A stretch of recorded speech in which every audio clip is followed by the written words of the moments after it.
Meron ka bang kilalang driver o rider na grabe kung gumamit ng busina? Yung tipong bababarang ka ng ilang minuto para lang mapalingon ka at masabihan ka na, "Oy, umalis ka na dyan. Ang tagal mo." Parang ganun po yung ibig sabihin. Ang tagal gumamit ng busina, yung tipong gusto ng away. Meron ka rin bang kilala na grabe rin kung gumamit ng headlight? Yung tipong wala ka nang makita pagdating sa kalsada dahil nananadya na i-high beam talaga. Sakto pagdaan mo. Mga ganong driver siguro, no? Baka may kakilala kayo. Ano kaya yung pwedeng gawin sa mga ganong passing driver?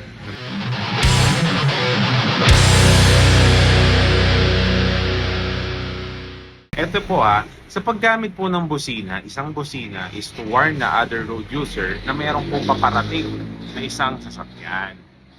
Pwede rin namang twice nyo gamitin ng busina. Heads up, kung wala talagang ginagawang any movement yung nasa harapan mo, itap mo ng dalawa. Pero wag mo naman pong babaran. Para naman po sa headlight, kapag naman po kayo ay walang kasalubong, pwede nyo pong i-high beam yan. Pero pagka naman may kasalubong kayo, i-low beam nyo. Gumawa kayo ng way para i-low beam siya, para hindi naman siya ma-distract sa kanyang pagmamaneho. Huwag kang manadya. Grabe ka naman, no? Kasi yung ibang driver nananadya talaga, no? Bakit kaya? Ito yung disadvantage kapag meron kang auxiliary lamp. Nagpakabit ka ng auxiliary lamp dahil gusto mong madagdagan yung vision mo sa gabi. Tama, di ba? Pero, yan na, nagkabit ka na ng auxiliary lamp. Siyempre, kita mo na yung kalsada. Dahil kita mo na yung kalsada, madadagdagan ngayon yung speed mo. Tama ba ako? Madadagdagan yung speed mo. Maniwala ako sa'yo. Madadagdagan yung speed mo kasi confident ka na. Alam mo na yung mga sitwasyon ng dadaanan mo. Kaya, be responsible enough pa rin. Hindi porket may auxiliary lamp ka, ay magdadagdag ka na ng sobra-sobrang speed pagdating ng gabi. Tandaan mo mas delikadong magmaneho ng gabi kaysa sa araw. Tandaan mo yan. Magpapakabit tayo ng mini driving light sa expert na kakilala po natin. So dito tayo nagpapakabit ng auxiliary light sa motorcycle. Siyempre legal, dapat may sariling button or switch. At siyempre nakatutok sa bandang baba o kalsada. Hindi dapat nakakasilaw sa kasalubong. Meron ang tanong sa LTO, pag naka-high beam daw yung kasalubong mo, ano gagawin mo? Ang sagot ng iba, silawin mo rin. Hindi po ganun. So ito po, kinakabit na po yung una muna pala ay inaayos muna yung mga wirings para safe yung electrical system po natin. At syempre, kakabitan ko na rin ng brand na Pia horn, no? So isabay na natin para all goods. So meron siyang sariling fuse, tama ba? Fuse box tsaka relay, tama ba? Relay? Tama. Relay, tama, sabi ng ating expert na kasama. Expert option. So ito. So itatago natin yung busina, ayoko kasi na masyadong expose. Siyempre, dapat malinis yung pagkakakabit ng mga wirings para safe yung ating motorcycle. Parang gusto kong tanggalin yung sticker na yun. Gawin ko lang siyang plain na gray. Mga gamit, auxiliary light, meron tayong tie wrap. Tama ba? May auxiliary light, meron tayong wirings. Ito yung switch button, ito yung busina. Ayan. Siyempre meron tayong tester para safe talaga. Yung mga basta kabit lang.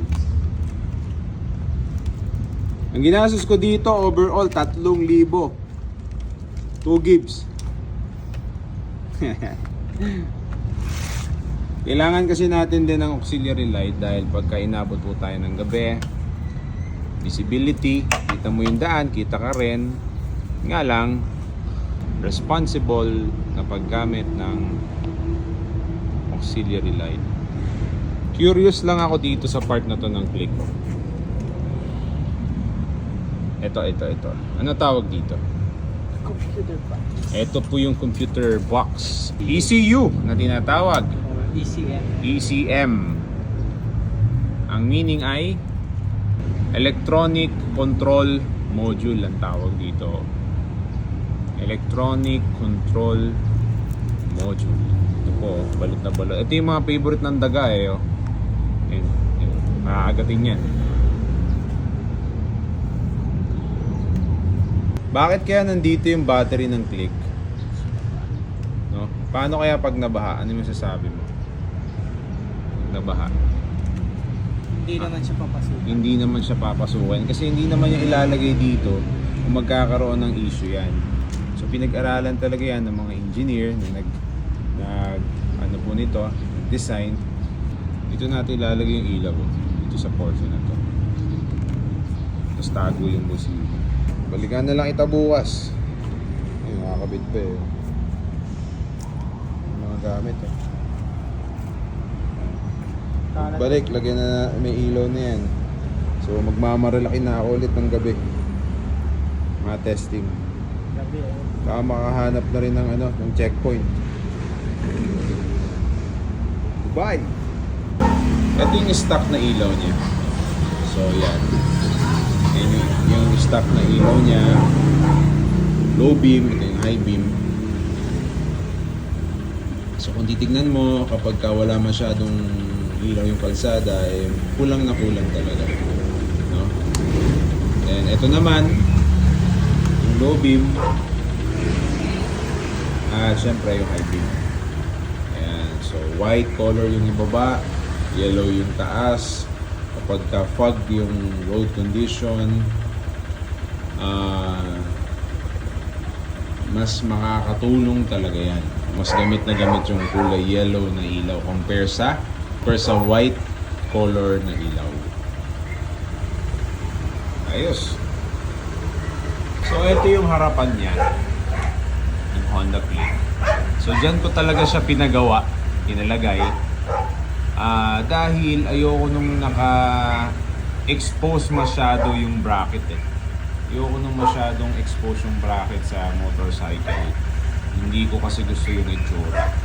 Yung pinakalagay ng ilaw o bracket ay pasadya talaga, no? Ang gumawa po niyan yung nagkabit din at tamang-tama lang yung buga po ng ilaw at hindi po nakakaharang doon sa fairings po ng motorcycle.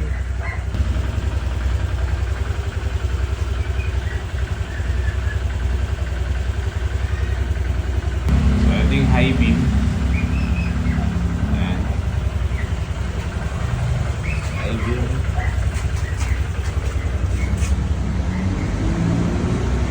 Ito yung sa busina. So, via horn, testing. So, napakalakas. Isa pa. Tama na. Kasi may natutulog na yun. Baka magising. Sulit na sulit oh. Yan. Okay. Magkano ang ginastos ko lahat? Kusina, ilaw, umaabot po ng 3,000. Kasama na po yung labor, lahat-lahat na po yan. Yun lang yung ating maikling topic, usapang motor.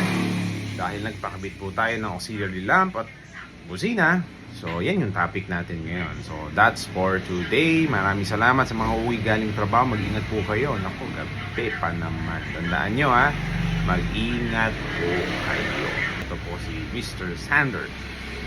Maraming salamat sa panonood ninyo. Bye-bye!